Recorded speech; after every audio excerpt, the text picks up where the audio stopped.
दोस्तों, भूमध्य सागर वो जगह जिसे कभी लोग शांति की गोद कहते थे, आज वही दुनिया की सबसे गर्म जंग का मैदान बन चुका है। जहां पहले नीली लहरें सुकून देती थीं, अब वहां हर लहर बारूद की बूंद ये बह रही है। वो आसमान जो कभी पर्यटकों की उड़ानों से गुलजार रहता था, अब वहां से लड़ाकू विमान गरजते हुए गुजरते हैं। कभी जो समुद्र की गहराई में मछुआरों की जालें फंसती थीं, आज वहां पनडुब्बियों के सिग्नल गूंज रहे हैं। पूरा इलाका ऐसे लग रहा है मानो कोई टाइम बम टिक टिक कर रहा हो। बस किसी एक गलती की देर है और आग भड़क जाएगी। लेकिन इस बार कहानी अलग है, क्योंकि इस बार मैदान के किनारे भारत खड़ा है। वो भारत जो अब सिर्फ दर्शक नहीं, बल्कि दुनिया की दिशा तय करने वाला खिलाड़ी बन चुका है। भारत अब इस जंग में बंदूक नहीं चला रहा, लेकिन उसके एक फैसले से कई बंदूकें थम सकती हैं। उसकी कूटनीति अब किसी की कॉपी नहीं, बल्कि पूरी दुनिया उसके कदमों की चाल समझने की कोशिश कर रही है। दोस्तों, भूमध्य सागर वो इलाका जो कभी सिर्फ नक्शे पर एक नीली लकीर था, अब दुनिया की सबसे बड़ी भू राजनीतिक जंग का हॉट जोन बन चुका है। यहाँ लहरों के बीच सिर्फ पानी नहीं, बल्कि तीन महाशक्तियों की अहंकार की टक्कर गूंज रही है। एक तरफ है भारत, नई दिशा देने वाला उदयमान शक्ति। दूसरी ओर तुर्की, जो खुद को इस समुद्र का मालिक समझता था। और तीसरी ओर नाटो, जिसके पीछे है अमेरिका की ताकत और उसका पुराना घमंड। कुछ महीने पहले तक तुर्की इस पूरे क्षेत्र में ऐसे घूमता था मानो यह उसका निजी खेल का मैदान हो।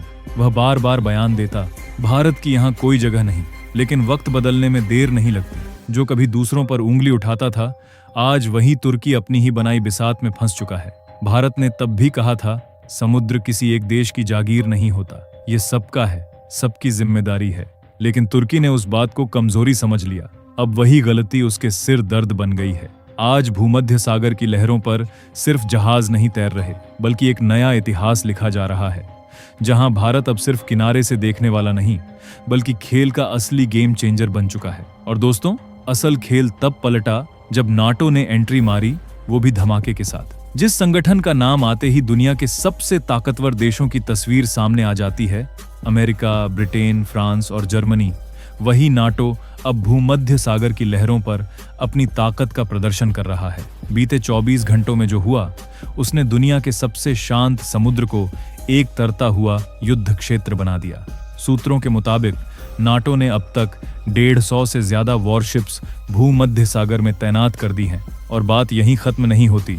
उन्होंने जिब्राल्टर जलद मरुमध्य और स्वेज नहर पर भी अपनी पकड़ बनानी शुरू कर दी है। अब सोचिए जरा, यही वो दो रास्ते हैं जिनसे होकर एशिया, अफ्रीका और यूरोप के बीच 60% से ज्यादा ग्लोबल ट्रेड गुजरता है।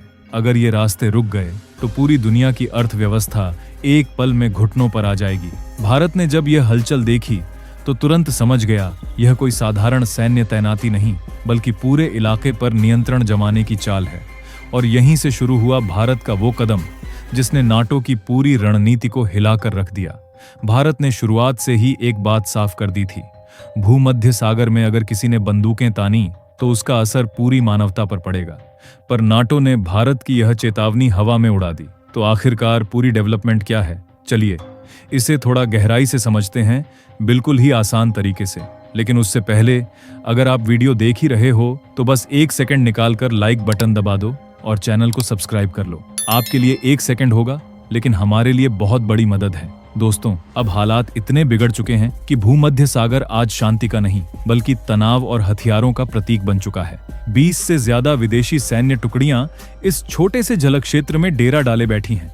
आसमान में निगरानी ड्रोन मंडरा रहे हैं और सागर की गहराइयों में घात लगाए बैठे हैं परमाणु पनडुब्बी जैसे जानलेवा हथियार। नाटो की तरफ से बयान आया, ये सब क्षेत्र की सुरक्षा के लिए है। लेकिन दुनिया जानती है, ये सुरक्षा नहीं, रणनीति है। एक ऐसी योजना जिसका मकसद इस पूरे क्षेत्र पर कब्जा जमाना है। तुर्की को लगा था नाटो उसकी तरफ से भारत पर दबाव बनाएगा, पर नतीजा उल्टा निकला। अब नाटो ने तुर्की को ही किनारे कर दिया है। जिस देश को लगता था वो भूमध्य सागर की नौसैनिक राजधानी बनेगा, वही अब अपने बंदरगाहों पर विदेशी झंडे लहराते देख रहा है। ये सिर्फ हार नहीं, तुर्की के लिए एक राजनैतिक अपमान है, क्योंकि उसकी ही धरती पर अब दूसरे देशों के सैनिक पैर पसार चुके हैं। तुर्की अब खुद नहीं समझ पा रहा, लड़े किससे, भारत से, नाटो से, या अपने ही अंदर उठ रहे तूफान से। उसकी सरकार बिखरने लगी है, राजनीति में भूचाल है और सड़कों पर जनता सवाल कर रही है, क्यों एक शांत समुद्र को बारूद का मैदान बना दिया गया। इधर भारत का रुख बिल्कुल अलग था। न गुस्सा न घबराहट, बस संयम और सटीक ताकत का प्रदर्शन। भारत ने बिना शोर किए अपने 4 अत्याधुनिक युद्धपोत भूमध्य सागर की लहरों पर उतार दिए। पूरा संदेश साफ था, भारत किसी के दबाव में नहीं झुकेगा। नई दिल्ली से आई एक पंक्ति ने दुनिया के बड़े बड़े राजनयिकों को सोचने पर मजबूर कर दिया।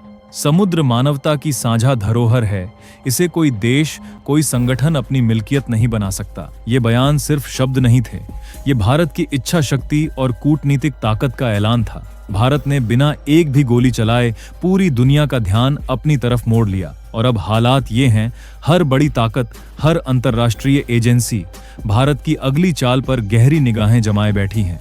लेकिन भारत यहीं रुकने वाला देश नहीं था। जब दूसरों की आवाजें डर से दब चुकी थीं, भारत ने दुनिया के सबसे बड़े मंच संयुक्त राष्ट्र पर अपनी दहाड़ गूंजी।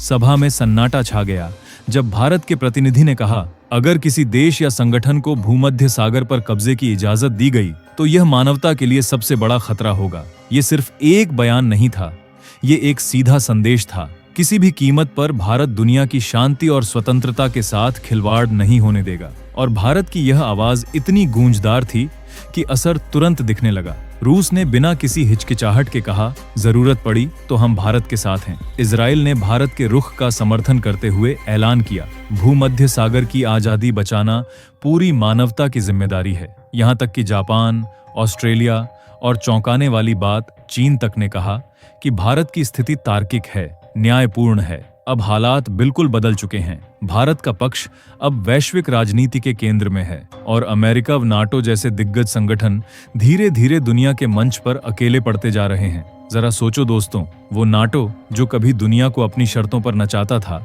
आज वही नाटो भारत के एक संयमित लेकिन सटीक कदम से हिल चुका है। पहली बार ताकत के तराजू पर हथियारों से ज्यादा दिमाग और हिम्मत का पलड़ा भारी पड़ा है। भारत ने बिना गोलियां चलाए, बिना धमकी दिए पूरी दुनिया को ये सिखा दिया कि रियल पावर वो नहीं जो डर फैलाए, रियल पावर वो है जो हालात बदल दे। आज सोशल मीडिया से लेकर न्यूज रूम तक एक ही बात गूंज रही है, भारत अब राइजिंग नहीं, भारत अब रूलिंग पावर है। भूमध्य सागर की लहरों पर भारत के आधुनिक युद्धपोत शेर की तरह गरज रहे हैं। लाल सागर से निकली भारतीय नेवी की स्पेशल यूनिट्स अब वहां पहुंच चुकी हैं और उनका सिर्फ एक मिशन है, भारत की आवाज को अनसुना करने की कोशिश करने वालों को जवाब देना। अब भारत वो देश नहीं जो किसी की धमकी से पीछे हटे, अब वो वही भारत है जो कहता है, अगर तू एक कदम आगे बढ़ेगा तो हम समंदर पार जाकर जवाब देंगे।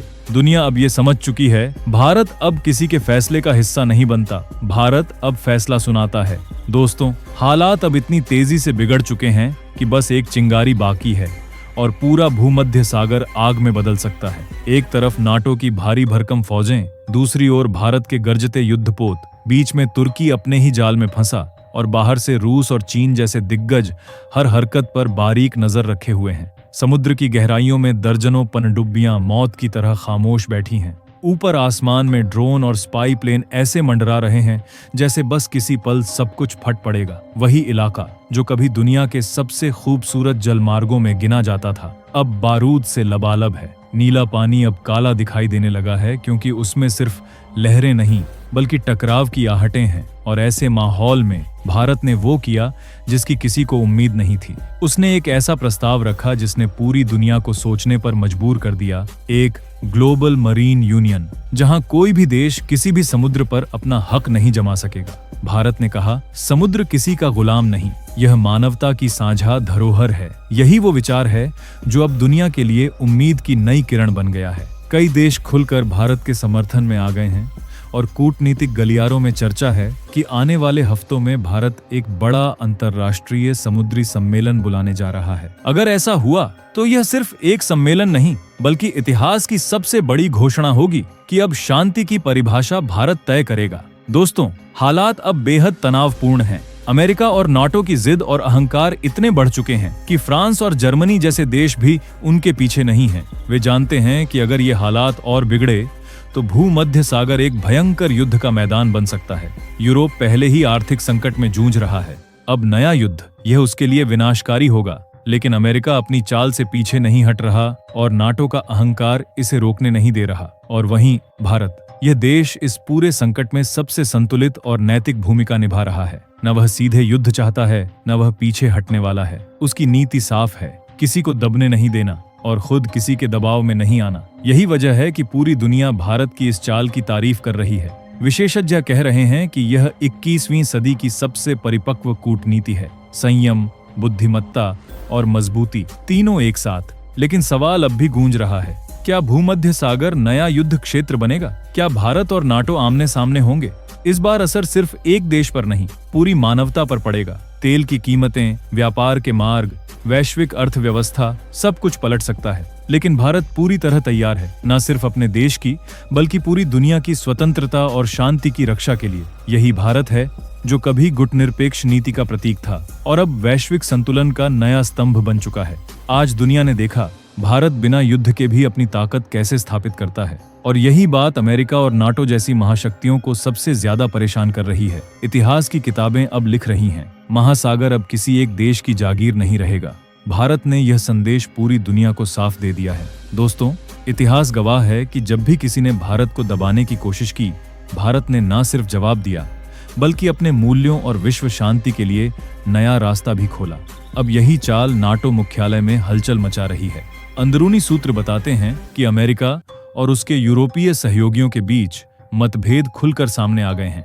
फ्रांस और इटली जैसे देश खासकर चिंतित हैं, क्योंकि भूमध्य सागर उनका जीवन रेखा वाला मार्ग है। तेल, व्यापार, समुद्री कनेक्शन, सब कुछ इस पर निर्भर। वे जानते हैं कि भारत का प्रस्ताव तर्कसंगत और नैतिक है, जबकि अमेरिका का अहंकार और शक्ति प्रदर्शन सिर्फ संकट बढ़ा रहा है। पेंटागन के रणनीतिकार भी चौंक गए हैं। उनका अनुमान नहीं था कि भारत इतने बड़े स्तर पर अपनी नौसैनिक शक्ति दिखाएगा। इतना दूर तक, इतना स्पष्ट और इतनी दृढ़ता से भारत ने साफ कर दिया है कि अब कोई भी महासागर किसी एक देश की जागीर नहीं रहेगा। और यही सोच अमेरिका और उसके सहयोगियों के लिए सबसे बड़ा झटका बन गई है। दोस्तों, भारत की चाल सिर्फ नौसैनिक शक्ति तक सीमित नहीं रही। भूमध्य सागर के पानी में जहां युद्धपोतों की कतारें दिखाई दे रही हैं, वहीं भारत ने साइबर और निगरानी के खेल में भी बाजी मार ली। इसके ड्रोन, पनडुब्बियां और उपग्रह निगरानी सिस्टम नाटो की हर हरकत पर नजर रख रहे हैं। इतना कि नाटो के कमांडर खुद अपनी गोपनीयता खतरे में महसूस कर रहे हैं। यह कोई आम रणनीति नहीं, बल्कि बिना गोली चलाए युद्ध की तैयारी जैसा मास्टर स्ट्रोक है। लेकिन भारत ने सिर्फ ताकत दिखाई नहीं, उसने राजनीति की बड़ी चाल भी चली। छोटे और तटस्थ देशों को समझाया कि उनका अस्तित्व और सुरक्षा इस खतरनाक खेल में दांव पर है। इन देशों ने भारत के पक्ष में आवाज उठाई और अब संयुक्त राष्ट्र सुरक्षा परिषद में भारत का प्रभाव पहले से कहीं ज्यादा मजबूत हो गया है। अमेरिका और नाटो अब केवल युद्धपोतों और बमों से नहीं, बल्कि राजनीतिक अलगाव और दबाव के सामने घबराने लगे हैं। भारत ने दिखा दिया है कि केवल शक्ति ही नहीं, सटीक रणनीति और नैतिक दबाव भी वैश्विक राजनीति में सबसे बड़ा हथियार हो सकता है। दुनिया की आर्थिक ताकतें भी अब भारत की चाल से हिल रही हैं। अंतर्राष्ट्रीय मुद्रा कोष और विश्व व्यापार संगठन खुलकर कह रहे हैं कि अगर जिब्राल्टर और स्वेज नहर पूरी तरह बंद हो जाए तो वैश्विक अर्थव्यवस्था सिर पर गिर सकती है। उनका अनुमान है कि जीडीपी में कम से कम $2 ट्रिलियन का नुकसान हो सकता है। यानी सिर्फ हथियार और युद्ध नहीं, अर्थशक्ति भी अब एक बड़ा हथियार बन चुकी है। और यही चीज भारत ने समझकर अपनी रणनीति में शामिल की। भारत लगातार दुनिया को संदेश दे रहा है, भूमध्य सागर का स्वतंत्रता भरा जलमार्ग ही वैश्विक समृद्धि की गारंटी। इतना ही नहीं, भारत ने दिखा दिया कि सुरक्षा और समृद्धि दो अलग बातें नहीं, बल्कि एक दूसरे के पूरक हैं। यही दूरदर्शिता उसे बाकी सभी देशों से अलग और प्रभावशाली बनाती है। वहीं दूसरी तरफ तुर्की में हलचल तेज हो गई है।